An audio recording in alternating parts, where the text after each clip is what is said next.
Are you sure you're right? You're very good at living other people's lives.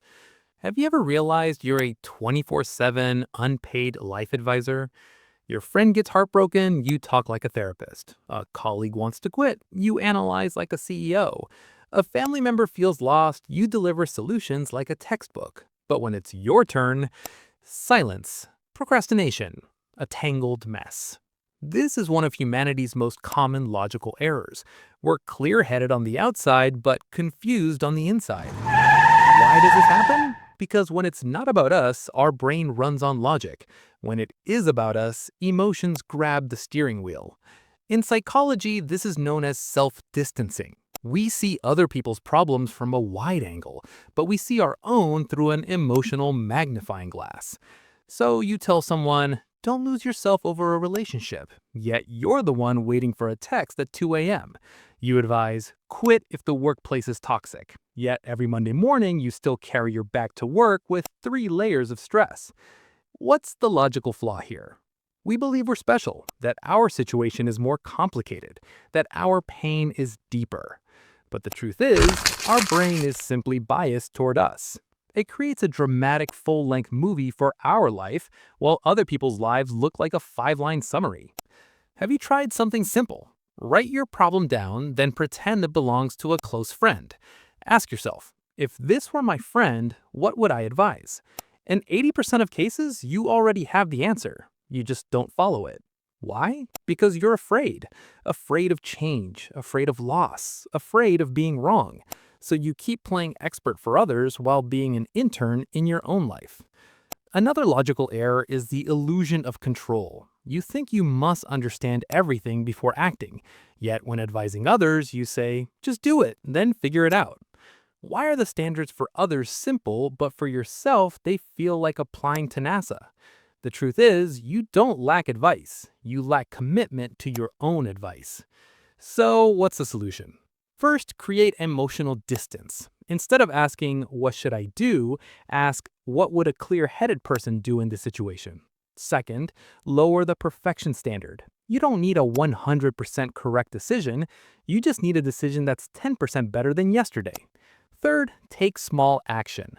Other people don't change their lives because of one sentence from you, and you don't need one grand decision to change yours either. Start small, but start for real. And remember this, if you're smart enough to point out other people's mistakes, you're smart enough to fix your own. The issue isn't capability, it's honesty. Do you dare treat yourself with the same blunt clarity you offer others? Or will you continue being an outstanding advisor for a life that isn't yours? Do you think you'll be different? Every year we promise, this year I'll be more disciplined, procrastinate less, lose my temper less, stop scrolling on my phone at 1 a.m. But the funny thing is, we still go to bed late, still procrastinate, still get irritated, and then ask ourselves, why haven't I changed? This is a very common logical error of human beings, believing the outcome will be different while the behavior stays the same. We expect life to upgrade, yet we keep the old version of our habits. It's like installing new software on an operating system from 2010, and when it lags, we blame fate. Our brains love familiarity. Old habits are like a sofa molded to the shape of your body. Not very comfortable, but getting up feels tiring, so we stay. We say, I'll start tomorrow, because tomorrow sounds responsible. But tomorrow is a place that doesn't exist on the calendar. The only thing that exists is today. And today we choose the same as yesterday. Then we comfort ourselves. I know, I'll be different. Knowing is not enough. If knowing were enough, everyone would be rich, healthy, and calm like a monk. The mistake here is that we overestimate motivation and underestimate systems. We wait for inspiration before we act. But inspiration isn't a bus. It doesn't run on a schedule. The people who change aren't the ones who always feel motivated. They're the ones who design their environment to force action. Want to scroll less? Don't just promise. Put your phone away from your bed. Want to exercise? Don't just watch motivational videos. Place your shoes by the door. Want to read? Don't buy 10 more books. Open one and read for 5 minutes. Small, but real. Another logical error is thinking change has to be big, a total transformation, a 180-degree shift. But in reality, 1% each day is enough to make you completely different after a few months. The problem is, 1% isn't glamorous. It doesn't come with dramatic background music. It's boring. And humans are addicted to intensity. We prefer grand plans over small actions. So we end up living inside a beautiful plan with zero progress.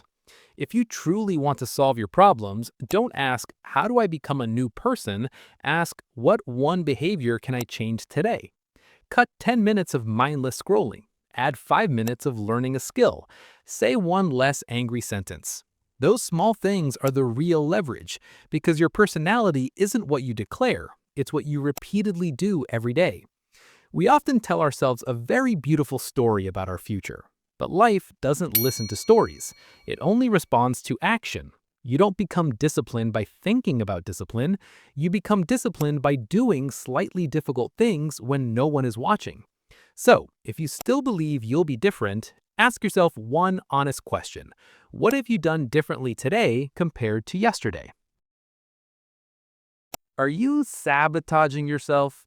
Humans are quite funny. The mouth says it wants to change its life, while the hand scrolls the phone for 5 more minutes. We don't procrastinate because we're lazy. We procrastinate because the brain prefers safety. The brain doesn't care whether you become successful or not. It only cares whether you survive or not. And to it, trying something new equals danger. Submitting a new CV? Dangerous. Starting a business? Dangerous. Saying no? Extremely dangerous. So the brain switches on let's do it tomorrow mode. Procrastination is actually a defense mechanism disguised as rationality. I need more preparation. I don't have enough knowledge. I'll wait for a better time.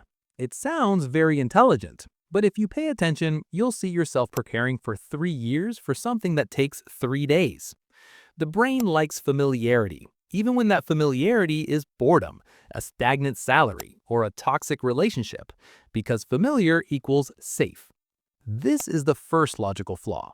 We fear small risks in the present, but accept large risks in the future. Afraid of speaking in front of a crowd for 5 minutes, but not afraid of being stuck in the same place 5 years from now. Afraid of failing once, but not afraid of never trying for a lifetime.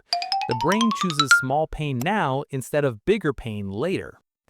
The problem is that life does not measure based on the brain's feelings. It measures based on your actions. So how do we solve it?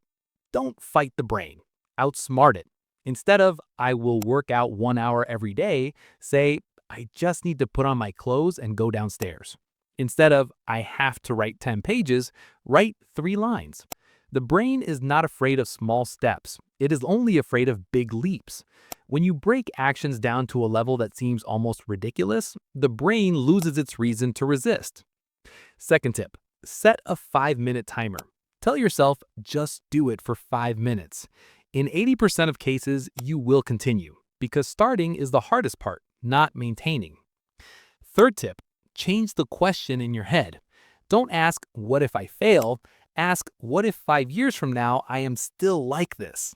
The brain fears loss more than it desires reward. Show it the cost of not changing. And remember one thing, you don't lack motivation. You're just listening to the wrong advisor. That advisor is the primitive brain that only knows how to avoid danger. But in this era, the greatest danger is standing still. Procrastination is not a personality trait. It is a habit rewarded by the brain with temporary comfort. Every time you procrastinate, you are teaching your brain that avoiding is safe. Every time you act, even in a small way, you teach it that I still survive. And gradually, the comfort zone will expand. Today, you are afraid to make a job application call. Tomorrow, you may be able to give a presentation. Everything begins with a small action, small enough that the brain has no time to object. So the final question is, do you want to stay safe for one more day or become a little stronger?